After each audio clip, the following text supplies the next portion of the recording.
형제들아, 때와 시기에 관하여는 너에게 쓸 것이 없음은 주의 날이 밤에 도둑같이 이를 줄을 너희 자신이 자세히 알기 때문이라.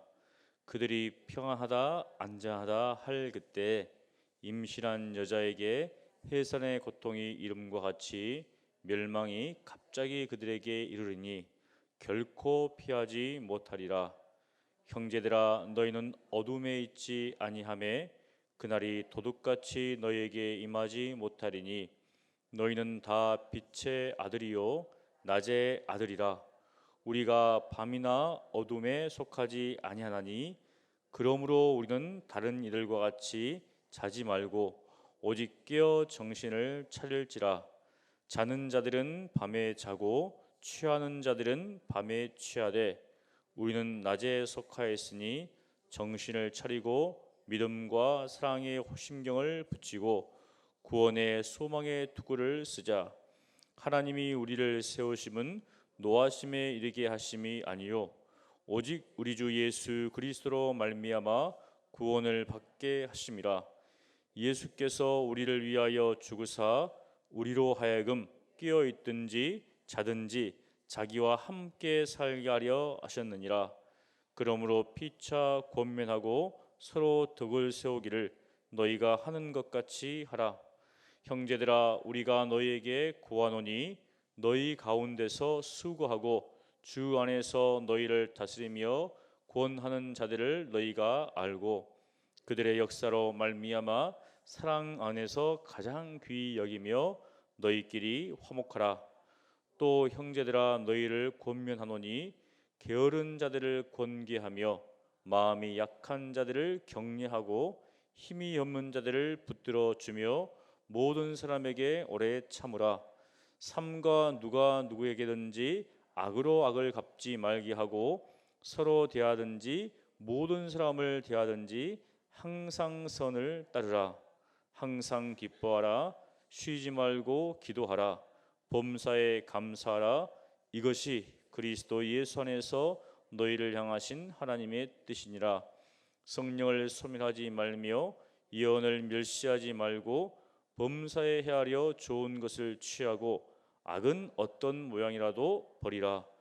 평강의 하나님이 친히 너희를 온전히 거룩하게 하시고 또 너희의 온 영과 혼과 몸이 우리 주 예수 그리스도께서 강림하실 때 흠 없게 보존되기를 원하노라. 너희를 부르시는 이는 미쁘시니 그가 또한 이루시리라. 형제들아, 우리를 위하여 기도하라. 거룩하게 입맞춤으로 모든 형제에게 문안하라. 내가 주를 힘입어 너희를 명하노니 모든 형제에게 이 편지를 읽어주라. 우리 주 예수 그리스도의 은혜가 너에게 있을지어다. 아멘. 사도 요한은 데살로니가 교회 교인들을 향하여서 주님의 재림에 대해서 다시 한번 언급하고 있습니다. 주님 안에서 자는 자들에 대해서 4장에 언급하면서 이제 5장에서는 그렇다면 그 때와 그 시기는 언제인가? 우리 예수 그리스도를 믿는 사람들은 이 부분에 대해서 명확하게 알고 있어야 됩니다. 그래서 사도 바울도 내가 이 때와 이 시기에 관하여서 쓸 것이 없다라고 이야기했습니다. 왜냐하면 너무나 잘 알고 있기 때문에, 자세히 알기 때문이라. 우리도 자세히 알아야 합니다. 왜냐하면 예전에 시한부 종말론 있었죠. 이제 1900년이 지나고 2000년이 됐을 때 그 말미에 시한부 종말론, 곧 이제 언제 예수님이 재림한다 정확한 시간을 정해놓고 많은 사람들을 미혹했습니다. 근데 거기에 넘어가는 사람이 있었어요. 왜냐하면 이것을 모르니까. 그래서 사도 바울이 주의 날이, 즉 심판의 날이죠. 예수님께서 다시 오실 때는 그냥 오시지 않고 천군 천사를 대동하고 옵니다. 심판하기 위해서. 멸망의 날이죠. 우리에게는 구원의 날이지만 불신자들에게는 멸망의 날입니다. 무엇인가? 주의 날이 밤에 도둑같이 이른다. 그냥 예고를 하고 내가 언제 온다 하시는 게 아니라 불시에 예기치 못할 때 온다는 겁니다. 사도 바울은 예를 들었는데 임신한 여자에게 해산의 고통이 이름과 같이 진통이 예고 없이 온다는 거예요. 분명히 임신을 했기 때문에 그 고통이 올 건데 그것이 미리 어떤 사인이 있었던 것이 아니라 바로 온다는 것이죠. 예상치 못한 때. 근데 이 믿음 없는 사람들, 불신자들은 평안하다, 안전하다, 전혀 그것을 모른다는 겁니다. 자기들에게 멸망이 임함에도 불구하고 지금 평안한 때다, 안전한 때다, 그런 일이 나겠는가, 그렇게 살아간다는 것이죠. 그래서 멸망이 갑자기 이르기 때문에 피하지 못한다. 그러나 우리 믿음의 사람들, 우리 신자들에게는 멸망이 갑자기 임하지 않는다는 것이죠. 왜냐하면 4절에 너희는 어둠에 있지 아니하니라. 왜냐하면 우리는 어둠에 속한 사람이 아니기 때문에 도둑같이 임하지 못하는 겁니다. 왜냐하면 우리는 다 빛의 아들이요 낮의 아들이라는 것이죠.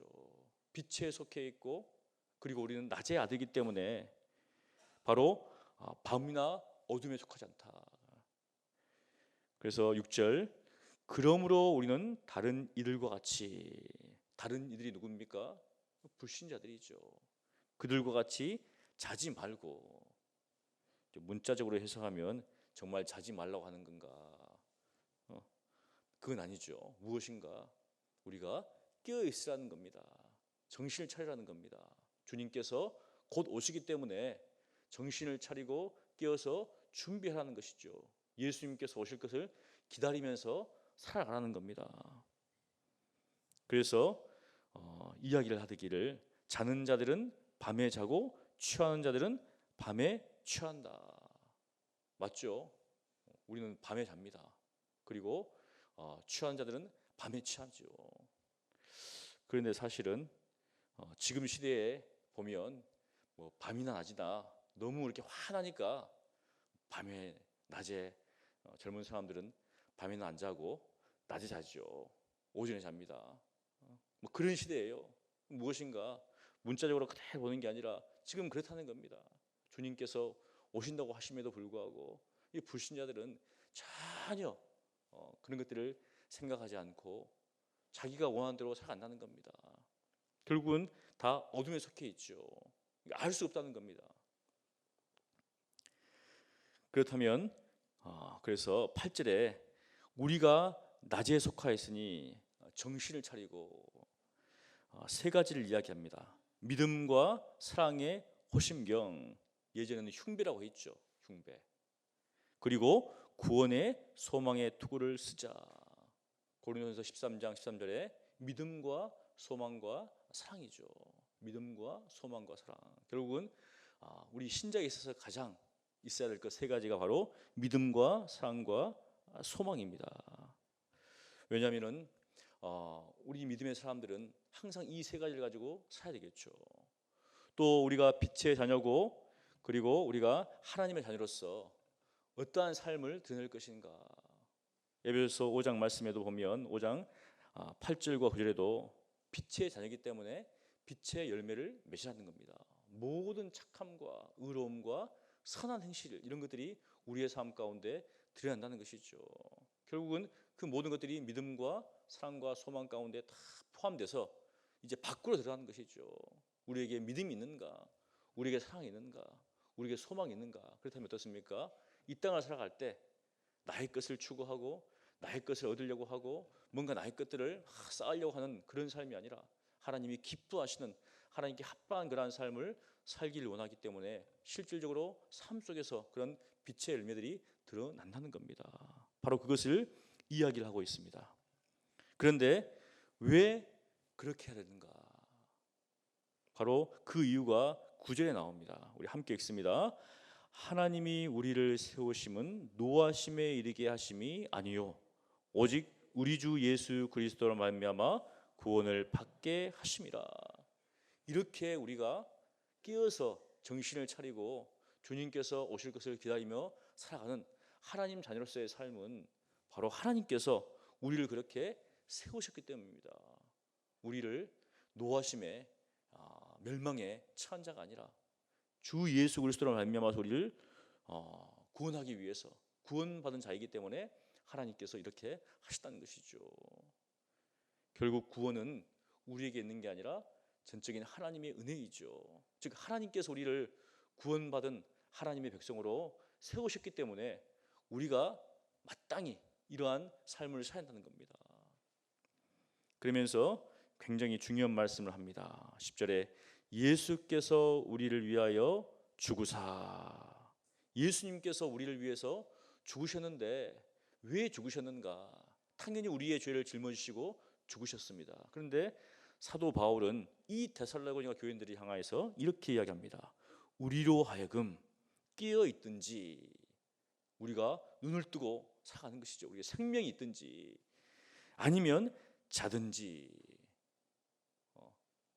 잔다는 것은 결국은 그리스도 안에서 잠을 자든지 아니면 깨어 있든지 간에 자기와 함께 살게 하려 하셨느니라. 즉 그리스도 안에서 잠자는 자나 그리스도 안에서 깨어 있는 자나 어떻습니까? 우리가 육체 결국 이게 죽음이죠. 우리가 죽는다고 해가지고 하나님을 떠나는가? 그게 아니라는 겁니다. 우리가 살아도 주님과 함께 한다는 거예요. 죽어도 주님과 함께 한다는 겁니다. 바로 그것을 이야기하고 있습니다. 예수님께서 우리를 위해서 죽이신 것은 그분께서 우리가 죽든지 우리가 살든지 내가 너희와 함께 하겠다. 만일 우리가 살아있을 때는 예수님이 함께 하시는데 우리가 죽는다. 어떻습니까? 함께 하지 않는다. 그러면 얼마나 죽음이 두렵습니까? 그런데 그게 아니라는 거예요. 그래서 비록 여러분들이 살아있지만 그리스도 안에서 잠자던 자들 또한 주님이 함께 하십니다. 그러니까 이 죽음은 현상이죠.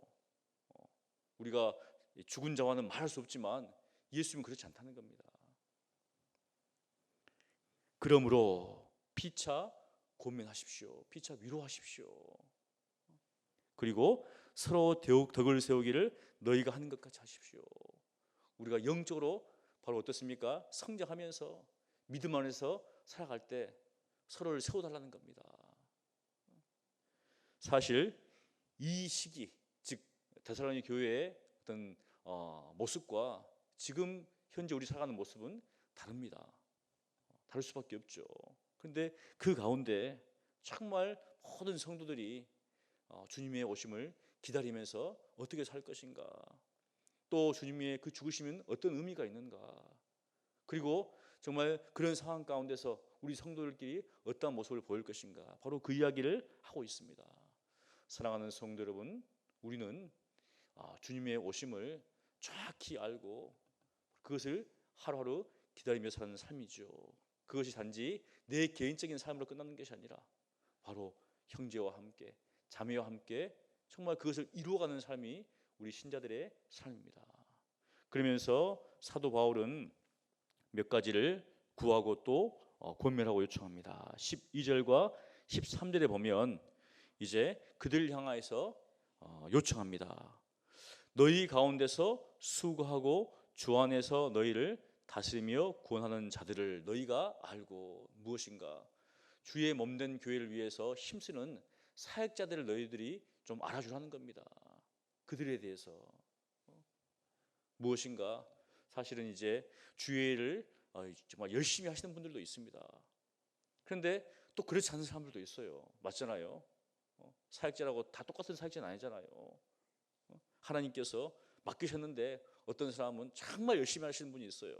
그런데 어떤 사람은 어떻습니까? 대충 하는 사람이 있습니다. 그런데 정말 주를 위해서 열심히 하는 사역자가 있다면 여러분들이 알아주십시오. 그리고 어떻습니까? 그들의 역사로 말미암아서 사랑 안에서 가장 귀히 여기라는 겁니다. 가장 귀히 여기라. 왜? 하나님의 일을 감당하기 때문에. 그렇게 여러분들이 감당했으면 좋겠어요. 아시고 또 그 사역자들을 향하여서 정말 가장 귀히 여기고 사실 초창기 우리 한국 교회는 목회자들에 대해서 굉장히 존경하게 여겼습니다. 근데 이제 쭉 시대가 오면서 목회자들이 어떻습니까? 좀 엉뚱한 일을 많이 해가지고 문제 일으켰죠. 그래서 그런 자체가 많이 떨어졌어요. 하지만 시대에 편승하는 게 아니라 정말 주를 위해서 열심히 하는 사역자가 있다면 우리가 그렇게 여겨야 한다는 것입니다. 그리고 14절에 보면 권면합니다. 여러 가지 종류의 사람이 나오는데 게으른 자, 마음이 약한 자, 힘이 없는 자를 붙들어 주라. 그래서 게으른 자는 사실은 게으르다고 하는데 자신의 일을 하지 않고 무엇인가 한마디로 군대에서 보면은 무단 이탈한 사람이에요. 자신이 맡은 일을 어떻습니까? 하지 않고 다른 데 가가지고 한마디로 놀고 있는 사람입니다. 불로만 일으키는 사람이 있죠. 그런 사람이 있다면 충고하는 겁니다. 하나님께서 맡긴 사명이 있는데 그건 하지 않고 엉뚱한 일을 하고 있는 거예요. 그런 사람이 있다면 충고하라, 경계하고 그렇게 하면 안 됩니다 라고 이야기를 하고, 우리는 어떻습니까? 이 땅을 살아갈 때 다 하나님 앞에 사명을 받았습니다. 교회에서도 직분이 있죠. 하나님께서 직분을 주셨는데 직분은 감당하지 않고 어떻습니까? 공예비도 빠지고 그렇게 하면 혼을 내라는 거예요. 정신을 좀 차리라고 이렇게 해야 하는 겁니다. 가만히 있으면 안 된다는 것이죠. 그리고 마음이 약한 자들이 있습니다. 어떤 일로 말미암아서 정말 어려움을 겪는 사람이 있다면 그분들을 격려해달라, 위로해달라 이렇게 하는 것이죠. 우리가 이 땅을 살아갈 때 정말 벅찬 그런 어려움을 당하신 분들이 있습니다. 자녀가 또 가족이 여러 가지 경제적인 문제, 이런 문제가 오면 마음이 맞죠? 쓰러집니다. 이게 그런 분들을 향하여서 정말 위로하는 것이죠. 그리고 힘이 없는 자들, 그리고 믿음이 약한 자들이죠. 믿음이 정말 어떻게 보면 부족한 자들을 향하여서 그들의 의지가 되고 또 그들을 도와달라는 겁니다. 그리고 모든 사람을 대하여 오래 참으라. 뿐만 아니라 누구에게든지 악으로 갚지 말게 하라. 사람들이 우리가 있기 때문에, 교회는 사람들 안에 있기 때문에 항상 다툼이 있어요. 다툼이 없는 교회가 있으면 얼마나 좋겠습니까? 하지만 다툼이 있습니다. 그런데 그 다툼 속에서 저 사람이 나한테 이렇게 했다고 나도 그렇게 하겠다. 눈은 눈으로, 이는 이로 갚겠다. 이것은 정의죠. 복수가 아니라 바로 심판에 있어서 어떤 정의적인 측면입니다. 그런데 나도 저렇게 해야 되겠다. 그게 아니죠. 선으로 악을 이기라. 항상 선을 따르라는 겁니다. 그러면서 16절부터 22절까지 개인적으로 우리가 너무 잘 알죠. 기쁨과 기도와 감사와 19절과 20절은 사실 좀 어려운 겁니다. 소멸하다, 불을 끈다는 거예요. 보통 이제 성령을 불이라고 하는데 어떤 성령의 어떤 역사, 활동이 있을 때 한마디로 끌려가는 사람들이 있습니다. 시기와 질투 때문에. 예언을 멸시하지 말라. 이 부분도 이제 해석이 분분합니다. 그런데 하나님께서 하실 때는 항상 하나님께서 뭔가 말씀하시죠. 사실 이 당시하고 지금은 어떻습니까? 좀 다릅니다. 무슨 기도원에 보면 예언 시운하는데 다 개인적인 거예요. 개인적으로 막 어려움이 있고 이랬을 때 가가지고 받는다 하는데, 사실은 성경이 말하는 예언은 교회의 덕을 위하기 위해서, 항상 성령 은사는 교회의 덕을 위한 겁니다. 개인의 어떤 일신을 위해서 하는 게 아니죠. 그리고 범사에 헤아려 좋은 것은 취하라는 겁니다. 영적인 분별력을 가지고 취할 것은 취하고 버릴 것은 버리라는 겁니다. 그리고 모든 종류의 악은 버리라는 겁니다. 그러면서 중요한 말씀을 하죠. 평강의 하나님께서 여러분들을 보호하실 것입니다. 왜냐하면 그분은 신실하신 분이기 때문에 우리가 결국은 하나님 앞에서 정말 예수님처럼 비난하는 그런 모든 것들은 하나님께 있다는 겁니다. 우리에게 있는 게 아니라 결국은. 그래서 은혜라고 하는 것이죠. 우리의 구원의 참 과정은 다 하나님의 은혜입니다. 바로 그것을 이야기하고 있죠. 바로 성도의 견인을 이야기하고 있습니다. 그러면서 27절에 보면 내가 주를 힘입어 너희를 명하니 모든 형제에게 이 편지를 읽어주라. 큰 소리로 읽어달라는 거예요. 모든 형제들이 들을 수 있도록 이 편지를 무엇인가 우리가 오늘 하루도 이 하나님의 음성, 하나님의 말씀에 귀를 기울이는 것이죠. 그래서 항상 깨어서 기도하시면서 우리의 삶 가운데서 영적인 분별력을 가지고 취할 것은 취하고 버릴 것은 버리고, 그리고 주님께서 우리를 완전히 하신다는 그런 사실들을 기다리는 가운데 사실은 여러분 되시기를 간절히 축원합니다. 기도하겠습니다. 거룩하신 하나님 감사합니다. 죄인된 우리를 구원하여 주시고 우리가 자든지 깨든지 주님과 함께 살게 하시니 감사합니다. 하나님, 우리가 이 땅을 살아갈 때 정신을 차리고 깨어있게 도와주시옵시고 이 시대와 상황들을 바라보면서 믿는 자로서 어떻게 살아갈지 항상 조심하며 근신하며 살아갈 수 있도록 도와주시고 정말 우리의 맡은 사명을 감당할 수 있도록 은혜를 허락하여 주시옵소서. 우리는 연약하고 부족합니다. 하나님, 우리로 하여금 하나님의 일을 감당할 수 있도록 우리에게 힘을 더하여 주시옵시고 또 우리 주위에 여러 가지 약한 지체가 있다면 함께 정말 위로하고 권면하여서 함께 이 길을 온전히 걸어갈 수 있도록 주여 도와 주시옵소서.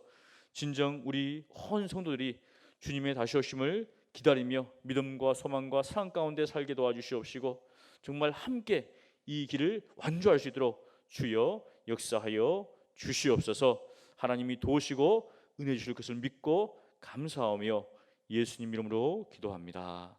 아멘.